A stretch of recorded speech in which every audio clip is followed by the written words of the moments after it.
अस्सलाम वालेकुम, मैं हूँ फरजाना रूही असलम और ये है मेरा यूट्यूब चैनल। दोस्तों, माशरे को बदलने के लिए किसी तहरीक की ज़रूरत नहीं होती, बल्कि इससे ज़्यादा इनफरादी कोशिश भी बहुत ज़रूरी है। कलीदी पत्थर एक ही शख्स रखता है, बाकी उसके पीछे चलकर कारवां बनाते हैं, और यही काम मेहदी अली काज़मी ने भी किया है।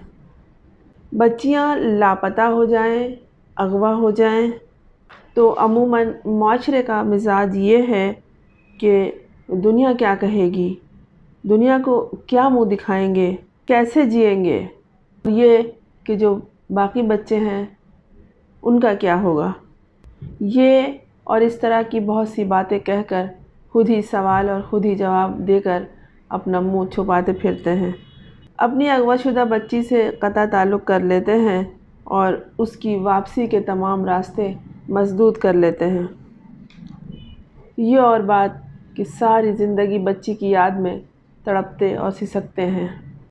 जो लोग अदालतों में मौजूद होते हैं या जो क्राइम रिपोर्टर्स वहाँ होते हैं, वो ये बात अच्छी तरह जानते हैं कि बच्चियों के जाली निकाह के केसेस रोज़ाना की बुनियाद पर लाए जाते हैं और पसंद की शादी के नाम पर कमसिन बच्चियों को अगवा करके ज़बरदस्ती उनसे जाली निकाह कर लिया जाता है।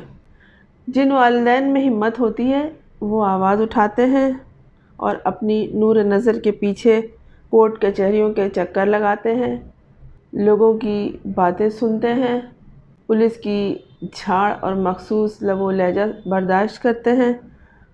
अब यहाँ एक और नुक्ता ये भी है कि ऐसे मौके पर माशरा क्या कहता है, या ऐसे मौके पर माशरे का क्या किरदार है।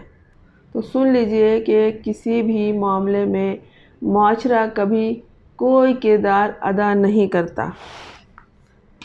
माशरे का काम है हर्जा सराई करना, अंगुश्त नुमाई करना, और अगर माशरे में कोई आवाज़ उठाता है, माशरे में कोई अपना किरदार अदा करता है, तो वो लोग होते हैं, वो कुछ शख्सियात होती हैं और वो कुछ इदारे होते हैं जो नुमाया मुकाम रखते हैं और जिनको इन्हीं मकासद के लिए चुना जाता है कि वो माशरे में होने वाली रद्द बदल को, तब्दीलियों को अपने इरादों से तब्दील करने का हौसला जो उनमें मौजूद है वो दूसरों में मुंतकिल करें और आवाम की राय हमवार करें।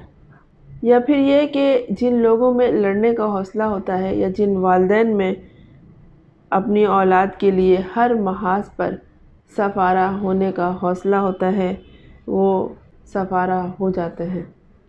इस बेईमान माशरे में, यहाँ माशरे को बेईमान इसलिए कहा गया है कि हर इदारे में करप्शन मौजूद है। ऐसा लगता है कि करप्शन करके सबको, इन करप्ट लोगों को दिली सुकून मिलता है, चाहे वो कानून नाफिज करने वाले इदारे हों या तालीमी इदारे हों या ज़कात कमेटी हो, हर जगह यही सूरत हाल है। वो वालिदैन जो अपने तौर पर हौसला मंदी दिखाते हैं और अपनी अगवाशुदा बच्चियों के लिए भाग दौड़ करते हैं, मगर वो अपने आप को नुमाया नहीं करना चाहते, वही रुसवाई का डर, बेइज्जती का खौफ, इज़्ज़त व आबरू को बचाने, नाक को संभालने और ख़ानदान की बदनामी का खौफ। जनाब, आपकी पली पलाई औलाद छिन जाए तो फिर कैसी इज़्ज़त, कैसी आबरू, यहाँ तो ज़िंदगी नहीं रहती है। औलाद के किसी भी मामले में अगर वालिदैन नाक मुंह लपेट कर बैठ जाएं तो समझिए कि उन्हें अपनी परवरिश पर शक है। तालीम व तरबियत तो बहुत दूर की बात है। बच्चियों की अहमियत उनसे पूछिए जिनकी गोद औलाद से खाली है। क्या लड़का और क्या लड़की, उन्हें तो औलाद से ही महरूम रखा गया है। जीते जी अपनी बच्चियों को अपने से जुदा ना होने दें और इस तरह शादी के नाम पर, निकाह के नाम पर, आपको नहीं मालूम आपकी बच्चियों में ऐसा कुछ नहीं होता है, उन्हें खौफज़दा किया जाता है। مہدی علی کاظمی نے جس طرح صاحب اولاد ہونے کا حق ادا کیا ہے، اس میں یہ ہمت کہاں سے آئی ہے؟ ایسا حوصلہ یہ شخص کہاں سے لایا ہے؟ یہ چٹان سا حوصلہ آخر وہ کہاں سے لایا ہے؟ اسے معلوم تھا کہ اس کی بچی معصوم ہے۔ وہ جس طرح اپنے گھر سے غائب ہوئی تھی، وہ اس کی تعلیم و تربیت میں کمی ہرگز نہیں تھی۔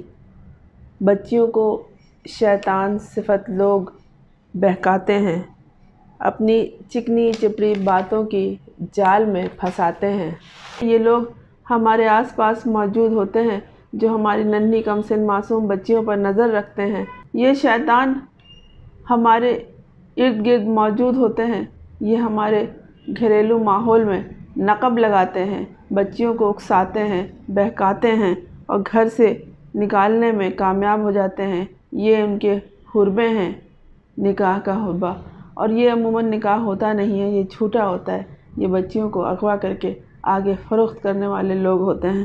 انہیں گھر سے لے جانے کے بعد سب سے پہلی بات جو وہ ان کے دماغ میں بٹھاتے ہیں وہ یہ کہ تم اپنے گھر سے آ گئی ہو، اب تمہیں جان سے مار دیا جائے گا، اب تم اس گھر میں واپس نہیں جا سکتی ہو، اور کہہ دو کہ میں نے شادی کر لی ہے اپنی مرضی سے اور میں اب نہیں آنا چاہتی اپنے ماں باپ کے پاس۔ بچی ڈر جاتی ہے، پھر بچی وہی کچھ کہتی ہے جو ان کے منہ میں ڈال دیا جاتا ہے، ان کو دوسروں کی زبان لگ جاتی ہے۔ وہ بنا کچھ سوچے سمجھے، اتنے سوچنے سمجھنے کی صلاحیت ہوتی تو وہ گھر سے قدم ہی نہ نکالتی۔ یہ بہت چھوٹی بچیاں ہوتی ہیں، بہت معصوم بچیاں ہوتی ہیں، پھر ان کو جو کہا جاتا ہے وہ جج کے سامنے کورٹ کچہریوں میں وہی کہتی ہیں، کیونکہ ان کو پتہ ہوتا ہے وہ گھر چھوڑ آئی ہیں، وہ اپنے والدین کو چھوڑ کے نکل گئی ہیں، ان سے دور ہے۔ اب یہ جن لوگوں کی دسترس میں ہیں، یہی ان کے مالک و مختار ہیں، جو اسے ہر وقت جان سے مارنے کی دھمکی اپنی طرف سے بھی اور اپنے والدین کی طرف سے بھی دیتے رہتے ہیں اور اس کو اسی خوف میں مبتلا رکھتے ہیں۔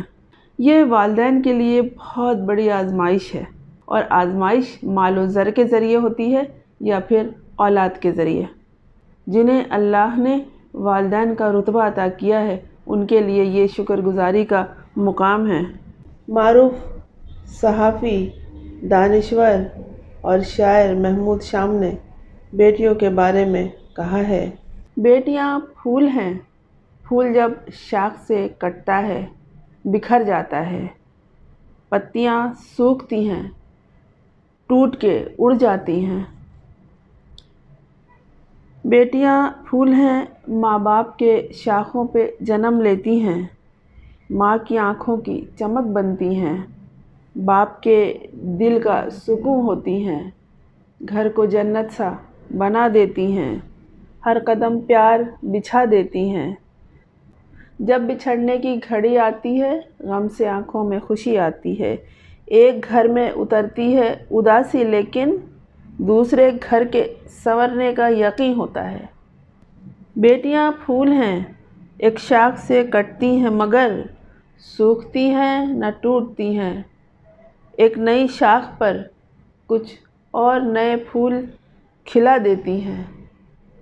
بیٹیاں پھول ہیں، پھول جب شاخ سے کٹتا ہے بکھر جاتا ہے، پتیاں سوکھتی ہیں، ٹوٹ کے اڑ جاتی ہیں۔